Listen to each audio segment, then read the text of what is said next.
আমার পরিচিত এক ভাই মান্থলি ধরেন 1 লাখ টাকা ইনকাম করতেছে, বাট আমি হচ্ছে এই মাসে রুম ভাড়া দিতে পারিনি। এরকম একটা কোশ্চেন আমাকে করছে এক ভদ্রলোক, উনি কাতারে থাকে। সো এই বেসিক্যালি বিষয়টা হচ্ছে যে উনি কাজ করে হচ্ছে ফ্রি ভিসাতে, আর আরেকজন হচ্ছে কোম্পানিতে, বা ধরুন দুইজনই ফ্রি ভিসাতে আছে, বাট একজনের অনেক টাকা ইনকাম হচ্ছে মান্থলি, একজনের হচ্ছে না। সো এইটা কেন? আজকে বেসিক্যালি কথা বলবো হচ্ছে যে কাতারের, কাতার শুধু কাতার না, অলমোস্ট গালফ কান্ট্রি যেগুলো আছে, সৌদি, কাতার, ওমান, বাহরাইন, আর হচ্ছে ধরেন দুবাই, এই 5টা দেশের ফ্রি ভিসা এবং কোম্পানি ভিসার পার্থক্যগুলো নিয়ে, এবং কে কোন ভিসায় কার জন্য যাওয়া উচিত এবং কোনটায় গেলে আসলে আপনি ভালো থাকবেন। সো হ্যালো এভরিওয়ান, আসসালামু আলাইকুম। আমি রাকিব খান, চলে আসছি টিগোল থেকে। আজকে বেসিক্যালি অলরেডি থাম্বনেলে আপনারা দেখতে পাবেন আমি যে নিয়ে কথা বলবো, যে ফ্রি ভিসা এবং কোম্পানি ভিসার মধ্যে পার্থক্যটা কি।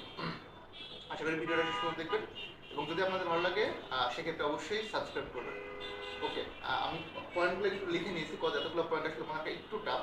আমি শুরু করি, ফ্রি ভিসা কি। এখন ফ্রি বলতে আবার ভাইবে না যে মানে টাকা ছাড়া free, not this kind of free. Free বলতে হচ্ছে যে অনেকে আবার যারা বাইরে থাকেন, আরবি বা হিন্দি বুঝেন, তারা বলে আজাদ ভিসা। ফ্রি বলতে বেসিক্যালি হচ্ছে যে আপনি কোনো কোম্পানির অধীনে না। হ্যাঁ, আপনার একজন কফিল থাকবে, কফিল ছাড়া আপনি আসলে ভিসা করতে পারবেন না, বাট আপনি ফ্রি। লাইক আপনার যেইখানে ভালো লাগবে, যেই কোম্পানি বলেন, রেস্টুরেন্ট বলেন, হোটেল বলেন, যেখানে আপনার মানে কাজটা আপনি খুঁজে নিতে পারেন, পছন্দ হবে, সেখানে গিয়ে কাজ করতে পারবেন। এটা হচ্ছে ফ্রি ভিসা। আর কোম্পানির ভিসা হচ্ছে আপনি একটা নির্দিষ্ট কোম্পানির আন্ডারে কাজ করতে পারবেন। লাইক আমি একটা কোম্পানিতে জব করি, একটা অফিসে, তো আমি কিন্তু চাইলে অফিস টাইমের মধ্যে এখান থেকে আরেকটা জায়গায় কাজ করতে পারবো না, তারা আমাদের যত টাকাই পার আওয়ার অফার করুক। বাট ফ্রি ভিসার ক্ষেত্রে হচ্ছে যে আপনি যেখানে আপনার ভালো লাগবে, ধরেন আপনি একটা কোম্পানিতে অফার পাইছেন যে আপনি, সে ফর এক্সাম্পল, যে আপনি হচ্ছে শাটারিং কার্পেন্টার ভালো জানেন বা মেশিন খুব ভালো জানেন। এখন এইচবিকে, কাতারের নাম অনেকেই চিনেন এই কোম্পানি। ধরেন এইচবিকে নতুন অফার দিয়েছে যে আপনি যেতে পারবেন, মান্থলি হচ্ছে 3,000 রিয়াল স্যালারি। আপনার যদি পাসপোর্ট নিজের থাকে, ভিসা লাগানো থাকে, বৈধ ইকামা থাকে, আপনি গিয়ে কেনা কাজ করতে পারবেন। আর যে ছেলেটা ধরেন আরেকটা কোম্পানিতে নিয়মিত কাজ করতেছে, আর ও কিন্তু চাইলেই ওই কোম্পানি থেকে কাজ করতে পারে না, কারণ তার কোম্পানি তাকে এনওসি দিবে না। কোম্পানি তাকে হচ্ছে ইকামা করে দিছে, মেডিকেল করায় দিছে, ভিসা স্ট্যাম্পিং করায় দিছে পাসপোর্টে। এখন সেই কোম্পানি কি আপনাকে মানে সুযোগটা দিবে, বা আপনি হলে কি দিতেন কিনা, এইটা একটা ফ্যাক্ট। সো আশা করি বুঝতে পারছেন ফ্রি ভিসাটা বেসিক্যালি। ফ্রি ভিসা হচ্ছে, আমি এগেইন সামারি করি, যে আপনি আপনার পছন্দ মতো কাজ খুঁজে নিজে ওইখানে কাজ করতে পারবেন, এটা হচ্ছে ফ্রি ভিসা।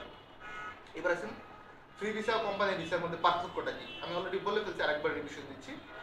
যেটা আপনার হচ্ছে একটা নির্দিষ্ট কোম্পানিতে কাজ করবেন, এরকম একটা কন্ট্রাক্ট আপনি যখন দেশ থেকে যাবেন, সেটা হচ্ছে কোম্পানি ভিসা। আর ফ্রি ভিসা হচ্ছে আপনি ওই সব গন্তব্য দেশে যাওয়ার পরে মেডিকেলে ফি করার পর আপনার ভিসা করে দিবে, পাসপোর্টে ভিসাটা বিভিন্ন দেশের বিভিন্ন ক্যাটাগরি, কিছু হচ্ছে অনলাইন হয়, কিছু হচ্ছে স্টাম্পিং হয়, স্টিকার ভিসা, এবং একটা ইকামা দিবে।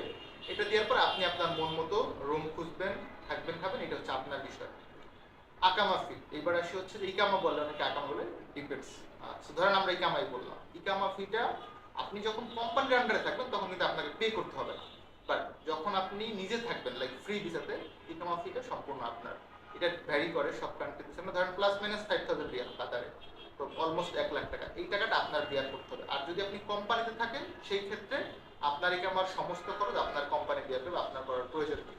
মেডিকেল ফির ক্ষেত্রে হচ্ছে আপনি প্রথমবার আপনাকে করে দেওয়া হবে, লাইক আপনি যে যার মাধ্যমে যাবেন বা যেই কফিল ভিসা করে দিবেন, উনি আপনার থেকে পেমেন্টটা অবশ্যই দিবেন। তো উনি ধরেন প্রথমবার আপনার মেডিকেলটা করে দিল, বাট পরবর্তী যখন আপনি রিনিউ করবেন ভিসার জন্য, তখন ডেফিনেটলি আপনাকে হচ্ছে যে মেডিকেল ফিটা বেয়ার করতে হবে। থাকা খাওয়া, এখানে একটা বড় ফ্যাক্ট। ধরেন আপনি কাতারে গেলেন, আপনি দোহার কিছুই চিনেন না, অ্যাকচুয়ালি আপনার আত্মীয় স্বজন কেউ নাই। ইন দ্যাট কেস আমি প্রেফার করবো যে ফ্রি ভিসাটা সম্ভবত আপনার জন্য একটু টাফ। কেন টাফ সেটা একটু বলি। এখন আপনার যদি পরিস্থিতি কেউ না থাকে, আপনি কোথায় থাকবেন, কোথায় খাবেন, রুম ভাড়া কিভাবে নেবেন, আপনি কি আদৌ এগুলো বুঝবেন, এবং ওই দেশে তো আসলে রুম ভাড়া অনেক টাকা। এইটা একটা ফ্যাক্ট। সেই ক্ষেত্রে আমার যেটা ইয়া থাকবে, রিকোয়েস্ট থাকবে, সাজেশন আমি বলতেছি না, কজ হচ্ছে যে আমি বিলিভ করি যে প্রত্যেকটা মানুষই পৃথিবীতে ভালো বুঝে, ইভেন আমার থেকেও ভালো বুঝে।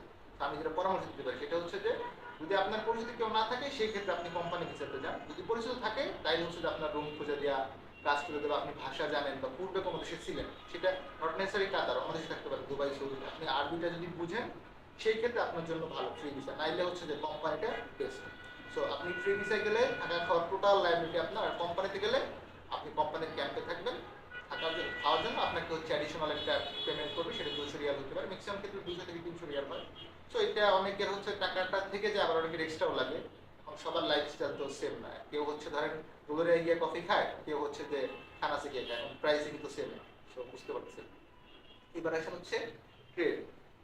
যারা একদমই কাজ জানেন না তাদের জন্য হচ্ছে ফ্রি ভিসাটা মনে হয় না সুবিধাজনক। হ্যাঁ, আপনি যদি কাজ জানেন, ইংলিশে ফ্লুয়েন্ট হন এবং টেকনিক্যাল কিছু কাজ জানেন, বাইরে ছিলেন, এক্সপিরিয়েন্স আছে, সেই ক্ষেত্রে ফ্রি ভিসা। আর না হচ্ছে কোম্পানিটা বেস্ট, আপনি গিয়ে সরি আপনি কাজ না করতে পারেন, এন্ড অফ দ্য মান্থ আপনার যেই পরিমাণ এক্সপেন্স হবে, রুম ভাড়া, থাকা খাওয়ার খরচ, ফ্যামিলিতে টাকা পাঠাবেন, এতগুলো টাকা কস্ট করে গেছেন, মোবাইল বিল, মানে প্লাস মাইনাস অনেকগুলো টাকার এক্সপেন্সের বিষয় আছে। সো আপনি যদি কাজ জানেন সেই ক্ষেত্রে যান, আইদার হচ্ছে যে কোম্পানি আপনার জন্য বেস্ট।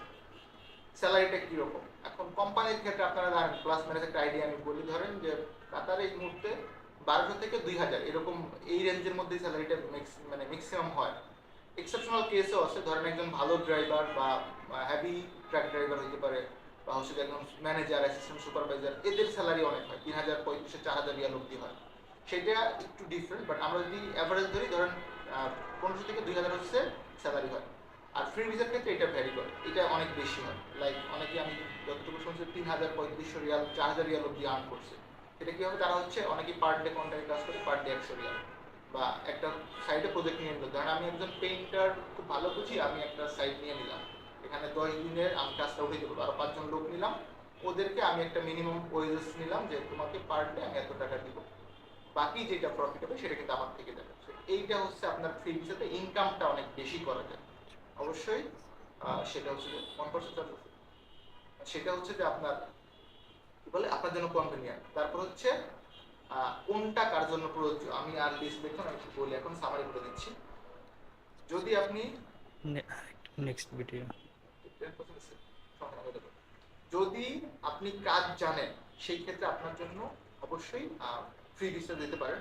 বাট যদি কাজ না জানেন, ল্যাঙ্গুয়েজ না জানেন, পূর্বে বিদেশ ভারতের অভিজ্ঞতা না থাকে, এবং আত্মীয় স্বজন কেউ কাতার হোক, দুবাই হোক, ওই সংশ্লিষ্ট দেশে না থাকে, সেই ক্ষেত্রে আপনার জন্য আই আই প্রেফার যে ফ্রি ভিসাটা না, কোম্পানিতে যান, গিয়ে একটু সিস্টেমটা বুঝেন, পরবর্তী পরে যখন বিদেশ থেকে আসবেন, নেক্সট টাইম যাবেন, তখন হচ্ছে কোম্পানি ফ্রি ভিসা যাবেন, এটা বেস্ট হবে। থ্যাংক ইউ, ভালো থাকবেন, আসসালামু আলাইকুম।